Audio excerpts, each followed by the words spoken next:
आज के इस प्रैक्टिस सेट में हम रीजनिंग के 10 इंपॉर्टेंट क्वेश्चंस हल करेंगे। अगर आप किसी भी गवर्नमेंट एग्जाम की तैयारी कर रहे हो सभी के लिए ये प्रैक्टिस सेट काफ़ी ज़्यादा इंपॉर्टेंट है। तो चलिए पहला प्रश्न हल करते हैं। पहला प्रश्न है हमारा, दी गई आकृति में लुप्त संख्या ज्ञात करें। यहाँ हमें एक आकृति दे रखी है और एक जगह प्रश्नवाचक चिन्ह लगा हुआ है। हमें इसकी जगह संख्या को ढूंढना है। तो सबसे पहले हम क्या करेंगे, इस 6 और 11 से इस 25 को बनाने की कोशिश करेंगे। तो देखते हैं 6 और 11 से 25 कैसे बन सकता है। तो अगर हम 6 और 11 को आपस में जोड़ दें तो क्या बनेगा, 17। 25 नहीं बन रहा है। अगर हम 6 और 11 की गुणा करा दें तो बनेगा 66, तब भी 25 नहीं बन रहा है। तो यहाँ पर हम क्या करते हैं, 11 की तो गुणा कराते हैं 2 से और प्लस करके इस 6 को 2 से भाग कर देते हैं। 6 भाग 2, इसको हल करते हैं। 11 दूनी हो जाएगा 22 प्लस ये जाएगा 2 तिया 6, तो यहाँ पर आया 3। 22 और 3 हो जाएगा 25। देखिए 25 बन गया। अब हम इसी तरीके से 8 और 6 से इस 16 को बनाते हैं। तो क्या करना है, 6 की तो गुणा करानी है 2 से, प्लस करना है और इस 8 को भाग करना है 2 से।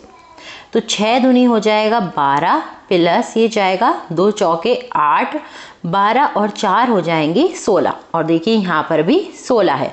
अब देखिए तरीका हमारे पास आ गया है। अब हम यही तरीका 12 और 5 में लगाते हैं और इस क्वेश्चन मार्क की जगह संख्या को निकाल लेते हैं। क्या करते हैं, 5 की गुणा करानी है हमें 2 से, प्लस और 12 का कर देना है हमें आधा, यानी कि 2 से भाग कर देना है। तो 5 दूनी हो जाएगा 10, ये जाएगा 2 छंग 12, तो 10 और 6 हो जाएंगे हमारे पास 16। ऑप्शंस में देखते हैं 16 कहाँ है, तो देखिए बी ऑप्शन में है। बी ऑप्शन हो जाएगा इसका ठीक आंसर। चलिए दूसरा क्वेश्चन देख लेते हैं।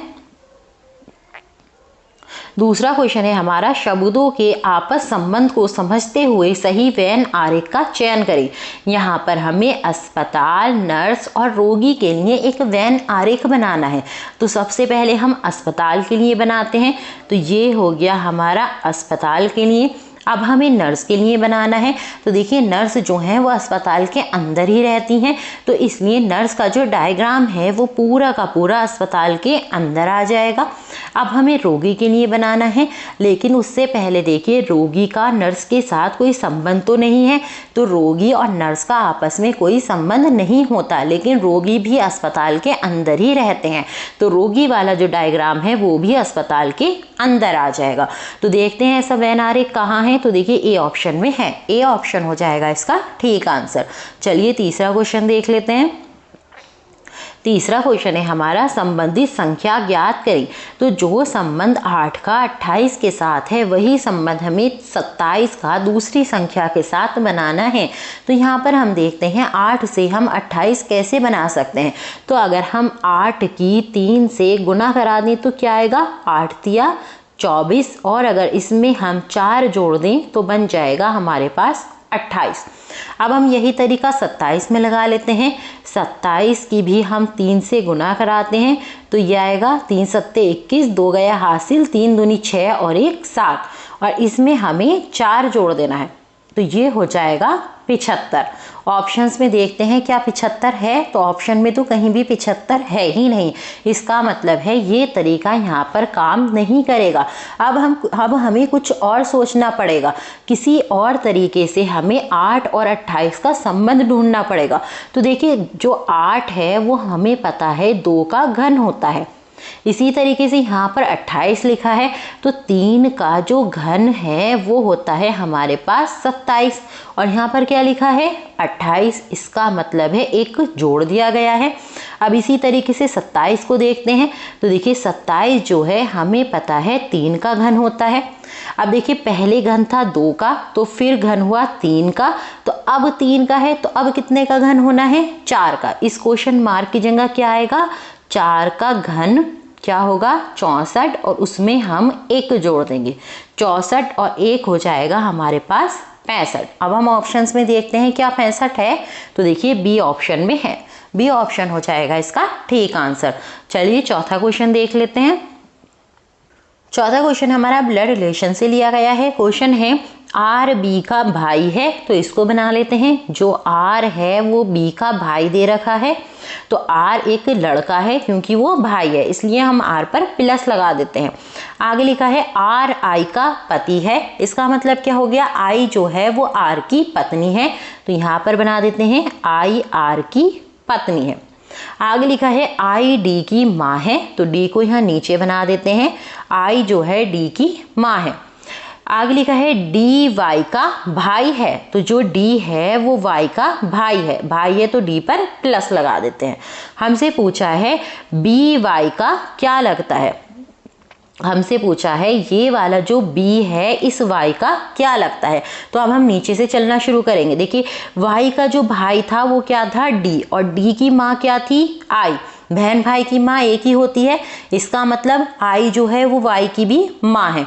i का पति कौन है r, इसका मतलब क्या हो गया y का पिता है r, और आर का बहन या भाई बी दे रखा है, यहाँ पर कंफर्म नहीं बताया जो बी है वो भाई है या बहन है। अब देखिए पिता के भाई बहन हमारे कौन होते हैं, चाचा या बुआ, तो बी जो है या तो चाचा है या फिर बुआ है।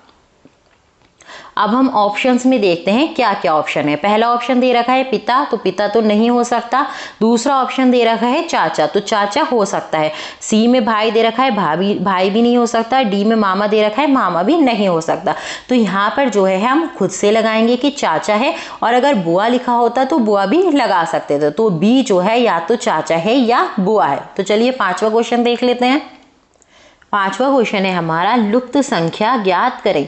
यहाँ हमें एक श्रृंखला दे रखी है और एक जगह प्रश्नवाचक चिन्ह लगा हुआ है, हमें यहाँ के लिए संख्या को चुनना है।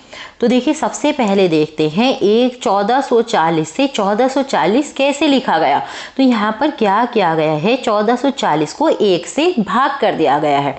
फिर देखिए 1440 से 720 लिखा गया है, इसका मतलब क्या है 1440 को 2 से भाग किया गया है। देखिए इसको भाग करके 2 सत्ते 14, 2 दूनी 4, 0। और 740 से क्या लिख दिया है 224, इसका मतलब क्या है 3 से भाग किया गया है। देख लीजिए चाहे भाग करके, 3 दूनी 6, 1 बचेगा, 3 चौक 12, 0, 240 ही आ रहा है। 240 से 60 लिख दिया गया है, क्या किया गया है 4 से भाग किया गया है। देखिए 4 छंग 24, 0। 60 से 12 लिख दिया गया है, क्या किया गया 5 से भाग किया गया। देखिए 5 कम 5, 2 बचेगा, 5 दूनी 10। अब हमें 12 से इस संख्या को बताना है। तो देखिए पहले 1 से भाग हुआ, फिर 2 से, फिर 3 से, फिर 4 से, फिर 5 से। तो अब हमें किससे भाग करना है 6 से। तो कितनी बार में जाएगा 6 दूनी 12। ऑप्शंस में देखते हैं 2 कहाँ है, तो देखिए सी ऑप्शन में है। सी ऑप्शन हो जाएगा इसका ठीक आंसर। चलिए छठा क्वेश्चन देख लेते हैं। 6 क्वेश्चन है हमारा एक सांकेतिक भाषा में बॉय को 267 के रूप में लिखा जाता है, तो गर्ल को कैसे लिखा जाएगा। तो यहाँ पर हमें बॉय के लिए कोड दे रखा है और गर्ल के लिए हमसे मांगा है। तो बॉय को इन्होंने क्या लिख रखा है, तो हम यहाँ पर सबसे पहले बॉय लिख लेते हैं। बॉय को इन्होंने लिख रखा है 267, तो हम यहाँ पर देखेंगे कि बॉय को 267 लिखा कैसे गया। तो अगर हम ABCD में बात करें, जो B है वो आता है 2 नंबर पर, और अगर हम O की बात करें तो आता है 15 नंबर पर, Y की बात करें तो आता है 25 नंबर पर। लेकिन इसका कोड दे रखा है 267, तो इसका मतलब क्या है जो भी 2 अंकों में आया था उसको इन्होंने जोड़ दिया। जैसे 15 2 अंकों में आया था, 25 2 अंकों में आया था, तो इन्होंने इसको जोड़ दिया है। 5 और 1 को जब आपस में जोड़ा तो 6 आया, 2 और 5 को आपस में जोड़ा तो 7 आया। इस तरीके से 2 6 7 कोड किया गया है। अब हम इसी तरीके से गर्ल का निकाल लेते हैं। यहाँ पर लिखते हैं GIRL। जी जो है ABCD में आता है 7 नंबर पर, I आता है 9 नंबर पर, R आता है 18 नंबर पर, और L आता है हमारा 12 नंबर पर। तो जो भी 2 अंकों में दिया है उसको हम जोड़ देते हैं। जैसे 8 और 1 को आपस में जोड़ देंगे, 12 को आपस में जोड़ देंगे, तो ये हो जाएगा 7 9, 1 और 8 हो जाएगा 9, 1 और 2 हो जाएगा 3। तो हमारा कोड आ रहा है 79993। ऑप्शंस में देखते हैं कहाँ है, तो देखिए A ऑप्शन में है। A ऑप्शन हो जाएगा इसका ठीक आंसर। चलिए 7वां क्वेश्चन देख लेते हैं। सातवें क्वेश्चन में हमें कथन दे रखा है। कथन है हमें वृक्ष के नीचे नहीं सोना चाहिए। फिर उसके बाद हमें पूर्व धारणाएं दे रखी हैं। पहली पूर्व धारणा है हमारी, वृक्ष से गिरती पत्तियों से हमारे कपड़े खराब हो सकते हैं। कथन क्या दिया था हमें वृक्ष के नीचे नहीं सोना चाहिए। तो वृक्ष के नीचे ना सोने का कारण क्या ये है कि वृक्ष से गिरती पत्तियों से हमारे कपड़े खराब होते हैं? पहली बात तो यह है जो वृक्ष से गिरती हैं पत्तियां उनसे हमारे कपड़े खराब नहीं होते, और ये रीजन नहीं है वृक्ष के नीचे सोने का। तो जो पहली वाली पूर्व धारणा है वो बिल्कुल गलत है। अब दूसरी को चेक करते हैं। दूसरी दे रखी है वृक्ष रात में CO2 गैस निकालते हैं जो स्वास्थ्य के लिए हानिकारक है। तो ये वाली जो पूर्व धारणा है वो बिल्कुल ठीक है। वृक्ष जो है रात में CO2 गैस निकालते हैं, इसलिए हमें वृक्ष के नीचे नहीं सोना चाहिए। जो दूसरी वाली है वो सही है। अब हम ऑप्शन में देखते हैं। पहला दे रखा था केवल एक ही अंतर्निहित है, तो नहीं। दूसरा है केवल सेकंड अंतर्निहित है, तो बी ऑप्शन इसका ठीक आंसर। तो चलिए 8वां क्वेश्चन देख लेते हैं। 8वां क्वेश्चन है हमारा, यदि किसी महीने की 9 तारीख रविवार से 2 दिन पहले की पड़ती है तो इस महीने की 26 तारीख को कौन सा वार होगा? तो सबसे पहले इन्होंने क्या दिया है, 9 तारीख जो है वो रविवार से 2 दिन पहले पड़ती है। इसका मतलब क्या है, 9 तारीख को कौन सा दिन है? रविवार से 2 दिन पहले क्या होता है? शुक्रवार। तो 9 तारीख को है शुक्रवार, तो इसको लिख देते हैं। अब हमें बताना है इसी महीने की 26 तारीख को क्या वार होगा। तो हम सबसे पहले क्या करेंगे, 26 में से 9 को घटा देंगे तो आ जाएगा 17। अब हम इस 17 को 7 से भाग कर देंगे क्योंकि एक सप्ताह में 7 दिन होते हैं। तो ये जाएगा 7 दूनी 14 और 3 रह जाएगा हमारे पास शेषफल। जितना ये शेषफल रहता है उतने ही दिन हमें आगे बढ़ना होता है। जैसे 9 तारीख को हमारा शुक्रवार आ रहा था और 7 से भाग देने पर 3 शेषफल रह गया। इसका मतलब है हमें शुक्रवार से 3 दिन आगे बढ़ना है। शुक्रवार के 3 दिन बाद क्या आता है हमारा? सोमवार। तो ए ऑप्शन हो जाएगा इसका ठीक आंसर। चलिए 9वां क्वेश्चन देख लेते हैं। 9वां क्वेश्चन है हमारा, उन सही प्रतीकों के समूह को चुनिए जो दिए गए समीकरण में सही बैठे। यहाँ हमें एक समीकरण दे रखा है लेकिन उसमें कोई भी चिन्ह नहीं लगा हुआ है।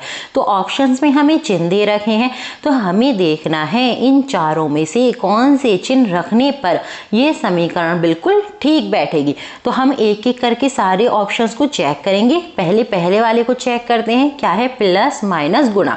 इस समीकरण में लगा देते हैं 5 + 0 गुणा -3 गुणा 5। तो 5 में 0 जोड़ेंगे तो 5 ही रहेगा। -3 पंजे 15। 5 में से -15 करेंगे तो हमारे पास बचेंगे -10। और लाना क्या था हमें? 20। और आया क्या? -10। इसका मतलब है पहला वाला ऑप्शन तो ठीक नहीं है। अब हम दूसरे वाले ऑप्शन को चेक कर लेते हैं। दूसरा है गुणा प्लस गुणा। तो लगाते हैं 5 × 0 + 3 × 5। 5 की 0 से गुणा करेंगे 0 आएगा, प्लस 3 पंजे 15। 0 और 15 हो जाएगा हमारे पास 15। और लाना क्या था? 20। तो बी ऑप्शन भी ठीक नहीं है। अब हम सी को चेक करते हैं। सी में है माइनस प्लस गुणा। तो इसको लगाते हैं 5 - 0 + 3 × 5। 5 में से 0 माइनस करेंगे 5 ही बचेगा, प्लस 3 पंजे 15। 5 + 15 हो जाएंगे हमारे पास 20। और देखिए 20 ही हमें लाना था। इसका मतलब है ये वाले चिन्ह बिल्कुल ठीक है। तो सी ऑप्शन हो जाएगा हमारा ठीक आंसर। चलिए 10वां क्वेश्चन देख लेते हैं। 10वां क्वेश्चन है हमारा, 49 छात्रों की एक पंक्ति में रमेश का रैंक शुरू से 18वां है तो अंत से उसका रैंक क्या होगा? तो ऐसे क्वेश्चंस में हम क्या करते हैं, कुल में से जो हमें अंत से या शुरू से रैंक दी होती है उसको माइनस कर देते हैं और एक हमेशा जोड़ देते हैं। तो यहाँ पर हम क्या करेंगे, 49 में से माइनस करेंगे 18, तो क्या बचेगा? 9 में से 8 गए 1, 4 में से 1 गया 3 और 1 हमें जोड़ देना है। तो ये आ जाएगा हमारे पास 32। अब हम ऑप्शंस में देखते हैं 32 कहाँ है, तो देखिए डी ऑप्शन में है। डी ऑप्शन हो जाएगा हमारा ठीक answer. I hope practice set आप लोगों को यूजफुल लगा होगा। यूजफुल लगा हो तो एक लाइक कर दें, चैनल पर नए हैं तो चैनल को सब्सक्राइब कर लें।